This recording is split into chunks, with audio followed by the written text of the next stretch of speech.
Bon, donc je vous propose de commencer cet atelier numéro 18 consacré à la simplification des procédures et au respect des normes sociales et environnementales. Je vous remercie tous de nous avoir rejoints pour ce premier atelier de la journée ici aujourd'hui à La Rochelle. Donc Gérard, quel lien ou alors qu'est-ce qu'on est en mesure d'attendre à l'heure actuelle d'un travail de simplification? Qu'est-ce qu'il peut apporter notamment aux normes sociales, au respect de ces normes sociales, voire même à l'amélioration de ces normes sociales? Qu'est-ce que nous pouvons attendre de ce travail-là? Merci de la question. Bonjour à toutes et à tous. En ce moment, quand on ouvre un journal, qu'on écoute une radio ou une télévision, on entend simplification associée au mot code du travail. Et c'est le vieux serpent de mer. Est-ce que le code du travail est complexe, compliqué, trop lourd, trop gros? Est-ce que c'est, comme dit Gattaz, le fléau numéro 1 pour le patronat? Comment dire? Le code du travail, c'est le texte le moins connu, le moins enseigné, le plus dénigré, le plus méprisé, le plus fraudé. C'est un texte fait de sueur et de sang, de lutte et de larmes, qui exprime les rapports de force sociaux depuis près d'un siècle et qui a été bâti par des luttes et des grèves qui ont traversé l'ensemble du pays. Le simplifier, est-ce possible? Ça a déjà été fait. Le pire, c'est que les gens l'ignorent tellement qu'ils en ont oublié qu'entre 2004 et 2008, la droite a recodifié à 100% le Code du travail. Ça avait commencé par une ordonnance de décembre 2004, ça s'est terminé par son application le 1er mai 2008. Le texte a déjà été réécrit à 100%. Il a été enlevé 10%, pour ceux qui disent que le texte grossit de 3 pages par jour. Il a été enlevé 10% du Code du travail à l'époque. Il a été supprimé 500 lois. Il y avait 9 livres dans le Code, ils l'ont amené à 8 livres. Et ils ont fait des transformations, comme ils disaient, à droit constant pour simplifier, pour que les gens puissent l'aborder. On a un exemple sous les yeux de ce que ça pourrait être une simplification. Évidemment, celle-ci était évidemment un prétexte pour désosser quelques moments importants du Code. Je donne un exemple. Pour simplifier, on dit qu'il ne faut plus mettre tribunal des prud'hommes, on va mettre autorité judiciaire. C'est pareil. Comment tu protestes? Mais c'est pareil. Ben non, c'est pas pareil. Puisqu'on peut ensuite désosser les prud'hommes, puis faire passer ça au tribunal administratif. Il y avait, dans la simplification, ils ont mis autorité administrative à la place d'inspecteur du travail. C'est pareil, c'est l'inspecteur du travail. Bah oui, mais maintenant l'inspecteur du travail ne peut plus intervenir, c'est le directeur des entreprises, puisqu'il n'y a plus de directeur du travail, qui va le faire à la place de l'inspecteur. Donc derrière deux mots de simplification présentés comme neutres, en fait vous avez fait changer et basculer des milliers de droits possibles. La recodification, ça a été ça.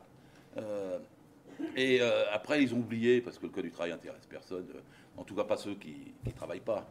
Ils ont oublié. Alors Darcos, qui était arrivé après Larcher et Fillon, a dit qu'il faut recodifier. Il a été viré avant. Il n'avait pas compris que ça venait d'être fait 3 mois avant. Il est arrivé dans son ministère, il ne savait toujours pas.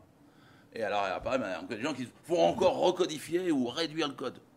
Mais enfin, le Code, en perdant 500 lois. Alors, il y a trop de lois dans le Code. Ben non, il n'y a pas trop de lois. Parce que dans la recodification, il y avait 1150 lois avant. Ils les ont divisées, puis renumérotées. Alors, il y en a 3850, avec les 1150 moins 500. C'est-à-dire que vous avez là un tour de passe-passe géant, on enlève 500 lois, mais avec celles qui restent, on en fait 3000 de plus. Simplement en numérotant les alinéas et en mettant des sous-divisions avec un compte à 4 chiffres au lieu d'à 3 chiffres. Vous n'avez rien simplifié. Alors, est-ce que le Code du travail est trop gros? Vous avez vu Bayrou, des paroles et des actes qui sortent, le Code du travail est trop gros, les administrés, les salariés ne peuvent pas s'en emparer. 3900 pages. J'avais une discussion sur Sud Radio hier avec Miard, il dit 5000 pages. Les gens bavent sans savoir. Parce que sur 3990 pages, c'est l'édition Dalloz. Et dans l'édition Dalloz, les lois, c'est 675 pages. Ils mettent 3300 pages de commentaires. C'est comme si vous avez publié François Sagan amendé par Marcel Proust.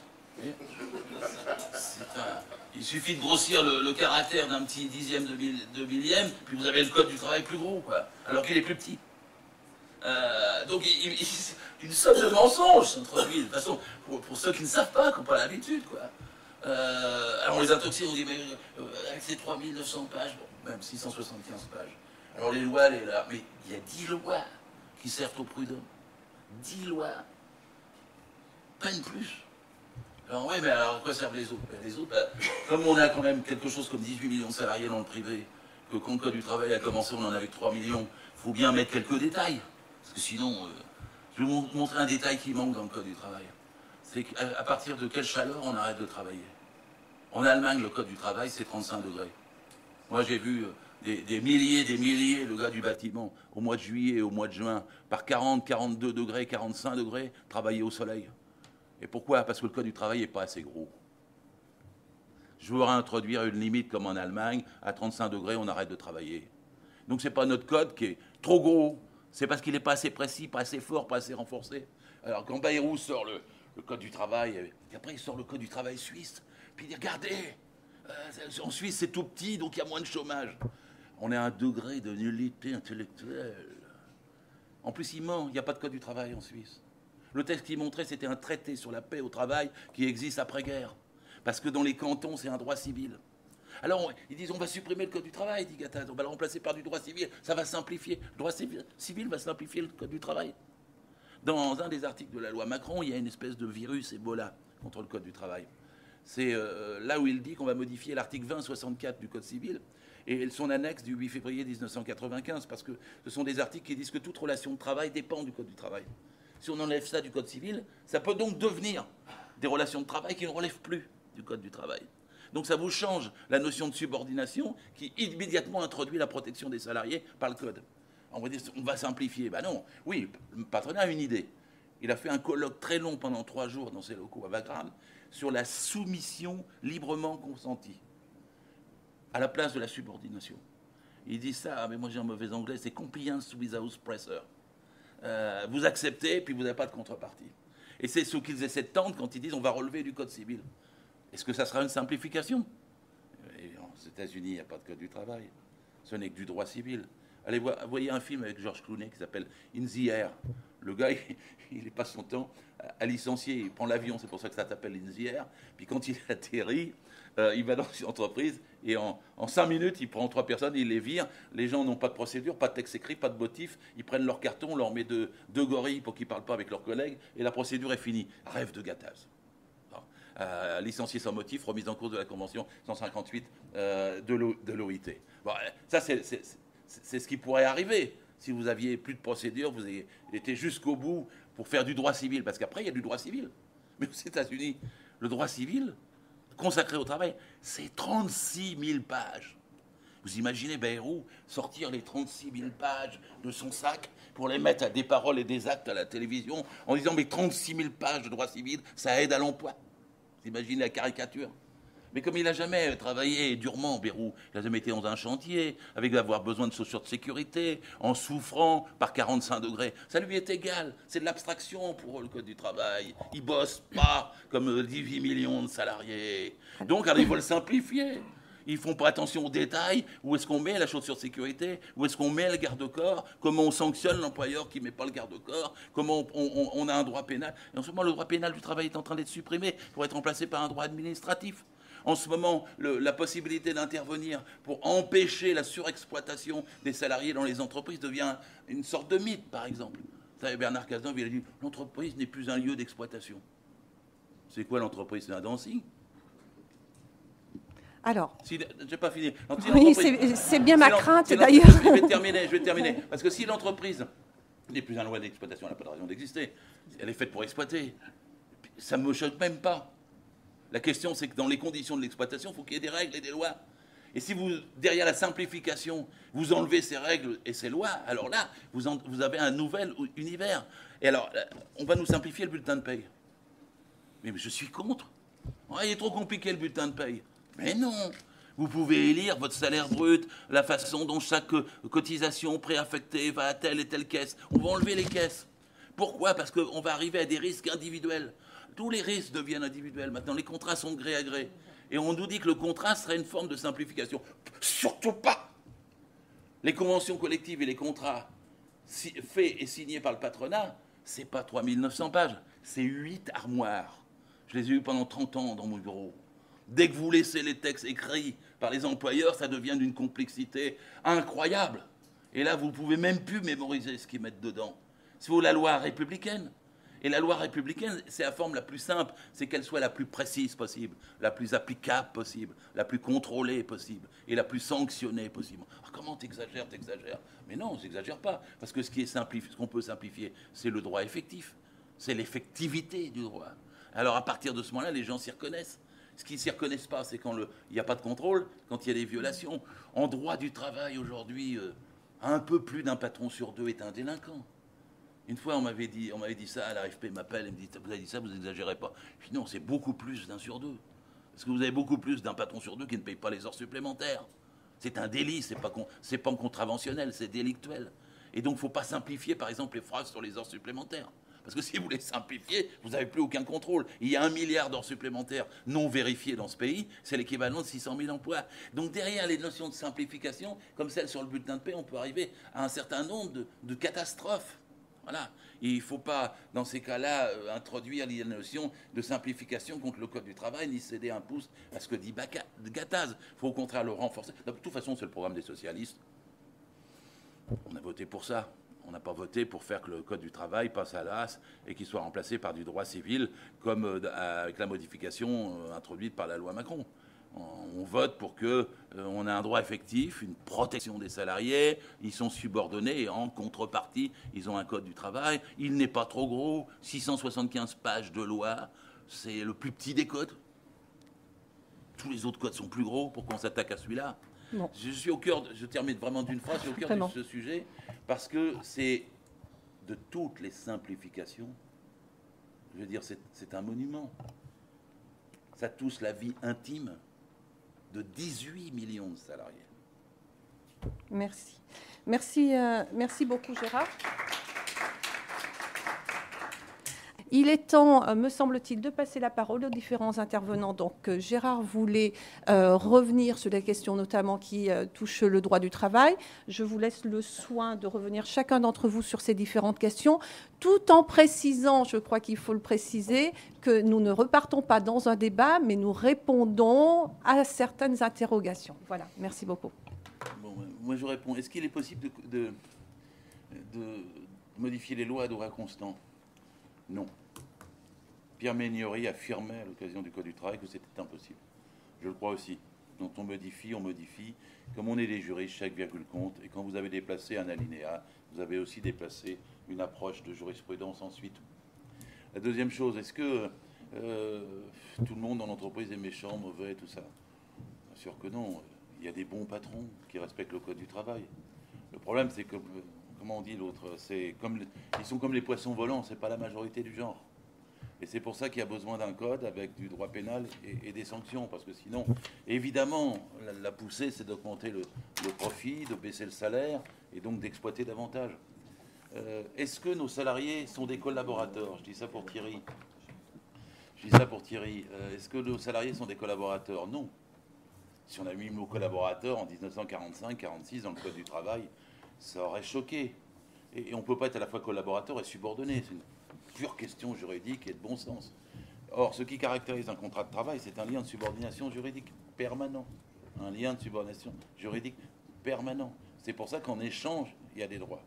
Ensuite, après, les CHSCT, par exemple. C'était une très bonne question. Je vous remercie qu'elle soit posée. Je ne comprends pas qu'on ait voulu réduire le nombre des CHSCT au lieu de l'augmenter.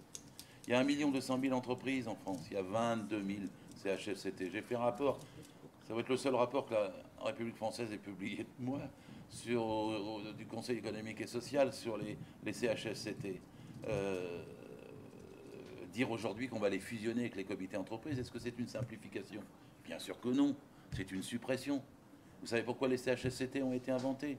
Ils ont été inventés en partie sous Pétain. Parce que dans ce qui s'appelait les comités entreprises de l'époque, c'était les comités patates, on disait à l'époque, parce qu'ils redistribuaient du rationnement. Et il n'y avait jamais du temps, même pour poser les questions d'accident du travail, qui les préoccupaient quand même, parce qu'il fallait faire du travail pour les nazis à l'époque. Donc ils voulaient qu'il y ait... Et donc ils ont séparé les CHS, les comités d'hygiène sécurité, des comités entreprises, pour que ça puisse venir à l'ordre du jour. Parce que sinon la sécurité ne venait jamais à l'ordre du jour. C'est comme si, quand vous avez un bureau national, vous traitez les questions internationales. Il n'y a plus personne dans la salle. C'est à la fin de la réunion. Eh ben, les questions de sécurité et d'hygiène et de travail, c'était comme ça dans les comités d'entreprise. Si vous dites on les fusionne pour simplifier, vous aurez le même résultat. C'est-à-dire que les questions de sécurité et d'hygiène viendront après toutes les autres questions de durée du travail et de relation du travail, donc vous ne les aborderez plus. C'est pour ça qu'il faut les séparer. Si vous faites ce genre de simplification, vous faites une suppression et pas une simplification. Et les CHSCT, évidemment, qui sont insuffisants. Vous vous rendez compte, parce que si tu dis que les entreprises, ça va bien, quelque part, écoutez, on a quand même 600 accidents mortels, 700 suicides liés au travail, 4500 handicapés du travail, 650 000 accidents du travail, entre 30 000 et 40 000 maladies professionnelles, non plus de la moitié pas déclarées. La moitié des AVC sont liés au travail. La moitié des crises cardiaques sont liées au travail. Vous avez un recul. C'est plus les coups de grisou qui tuent aujourd'hui. C'est les AVC. Alors, il n'y a pas de comptabilité. Maintenant, on parle de burn-out, si vous voulez. Mais en vérité, c'est parce que les durées du travail ont augmenté. Alors, on parle du pays des 35 heures. Mais la moyenne de travail est 41 heures. Réel. Et avec 1 milliard d'heures supplémentaires. On me dit, mais est-ce que tous les patrons, il y a même un tweet qui dit, alors 80% des patrons sont des voyous? Non, mais 70% des patrons ne payent pas les heures supplémentaires. Et quand on a 6 millions de chômeurs, c'est pas pardonnable. 1 milliard d'heures supplémentaires dissimulées, c'est l'équivalent de 600 000 emplois. Et si vous n'avez pas un arrêt mis à ça, vous ne pouvez pas prétendre combattre le chômage ou inverser la courbe du chômage par ailleurs. Donc, je réponds sur les CHSCT, je réponds sur le contrôle du droit, l'effectivité du droit, et à mon collègue, parce que si vous remplacez le droit pénal par le droit administratif, moi je déteste le plaider coupable. Hein. Lisez La défense Lincoln de Connelly, voyez le droit américain, je hais ce droit. Je veux pas. C'est arrivé, il y a une collègue qui se fait insulter par un patron qui la traite de pétasse en lui disant qu'elle retourne à sa cuisine, parce que c'est une femme, naturellement. Et on a 120 plaintes comme ça par an. Et le directeur, parce que maintenant, je m'excuse de dire, il n'y a plus de directeur du travail. C'est des directeurs des entreprises. C'est pas pareil. Parce qu'en 1906, on a séparé le ministère de l'économie et le ministère du travail pour que le droit du travail soit indépendant des exigences de l'économie. L'idée même qu'un ministre de l'économie devienne ministre du travail est la négation d'un siècle d'histoire et de conquête. Mais quand on prend la question du droit administratif, alors le directeur des entreprises fait venir le patron et met ma collègue en face assis. Puis il dit au patron, vous allez verser 1 000 € d'amende et vous verserez 1 000 € à madame. Non, allez, non. 1 000 € d'amende et 1 000 € à madame. Alors madame, ma collègue, elle se lève, indignée, parce qu'elle dit, j'ai pas fait ça pour avoir 1 000 €. J'ai fait ça pour que cet homme, il aille entre d'autres délinquants au tribunal, et qu'il soit sanctionné, et que la décision soit sur son casier judiciaire, et si possible qu'elle soit affichée. J'attends la fin de la phrase pour ne pas être incorrecte, pour ne pas te couper la parole, mais comme la fin de la phrase ne s'arrête jamais, je suis obligée... C'est la fin de la phrase parce que j'avais encore 2 phrases. Allez, vraiment 2, parce que ça fait 8 minutes et après... Oui. Je termine. Et donc la question du droit plaider coupable et du droit administratif qui remplace le droit pénal est un recul immense. Alors c'est vrai qu'il n'y avait pas de question les jugements ne suivaient pas, que 4 PV sur 5 étaient classés sans suite. Mais tout le monde l'a dit ici. La question des délais, ce n'est pas une question de loi, c'est une question de moyens. Si on ne donnait pas 41 milliards au patron, mais qu'on embauchait des juges, des greffiers, et qu'on ait les moyens d'appliquer les jugements, ce serait infiniment plus préférable pour l'ensemble de la société. Ça créerait des emplois. C'était donc le mot de la fin. Merci beaucoup, Gérard.